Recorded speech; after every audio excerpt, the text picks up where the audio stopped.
Hi friends, this is Babu Mom from Babu's Kitchen. எல்லாரும் எப்படி இருக்கீங்க? நல்லா இருப்பீங்கன்னு நினைக்கிறேன். நாங்களும் ரொம்ப சூப்பராக இருக்கோம். இன்னைக்கு எல்லாத்துக்கும் பிடிச்ச ஆப்பம் அதை எப்படி செய்யலாங்கிறத பார்க்கலாம் வாங்க. ஆப்பம் மாவு அரைக்க தேவையான இன்க்ரீடியன்ட்ஸ் என்னென்னா,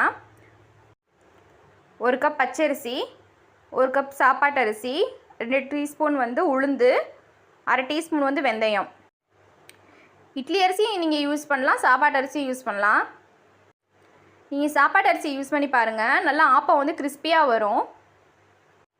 வாங்க இப்போ இது எல்லாத்தையும் சேர்த்து 2 மணி நேரம் ஊற வைக்கலாம்.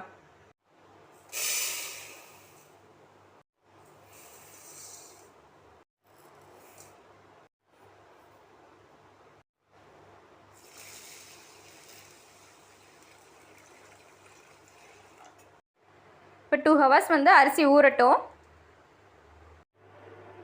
இப்போ அரிசி 2 ஹவர்ஸ் ஊறிடுச்சு, தண்ணியை நிறுத்திட்டு எடுத்துக்கலாம். இப்போ இந்த அரிசியோட 1 கப் சாப்பாடை எடுத்து வச்சுருக்கேன். இந்த சாப்பாடையும் சேர்த்து அரைச்சிடலாம். அவ்வளோதான் ஃப்ரெண்ட்ஸ், மாவு அரைச்சி எடுத்தாச்சு.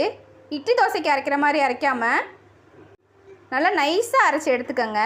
இப்போ பாருங்கள், இங்கே பாருங்கள் எவ்வளோ நைஸாக அரைச்சிருக்கேன்னு. இது மாதிரி அரைச்சி எடுத்துக்கோங்க. இது ஒரு 8 மணி நேரத்துக்கு அப்படியே இருக்கட்டும்.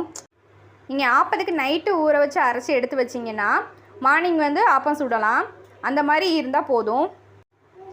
இது அப்படியே இருக்கட்டும், மார்னிங் பார்க்கலாம். இப்போ பாருங்கள், மாவு நல்லா புளிச்சு வந்துருச்சு, நல்லா பொங்கி வந்துருச்சு பாருங்கள்.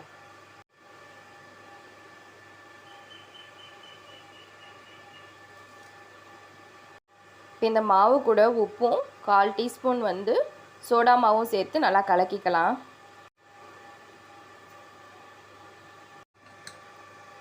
அவ்வளோதான், மாவு இப்போ ரெடி ஆயிடுச்சு. ஆப்பம் ஊற்றிக்கலாம் வாங்க. இப்போ வாங்க ஆப்பம் சுட்டுக்கலாம்.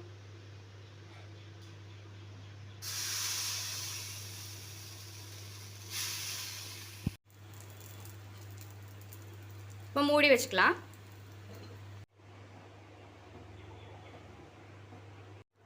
அவ்வளோதான் ஃப்ரெண்ட்ஸ், சுவையான ஆப்பம் ரெடி. வாங்க டேஸ்ட் பண்ணி பார்க்கலாம். இங்கே பாருங்கள், கார்னர்ஸ்லாம் கிறிஸ்பியாகவும் உள்ள நல்லா ஸ்பாஞ்ச் மாதிரியும் இருக்குது. தேங்காய் பாலும் ஆப்பமும் ஒரு நல்ல காம்பினேஷன். வாங்க சாப்பிட்டு பார்க்கலாம்.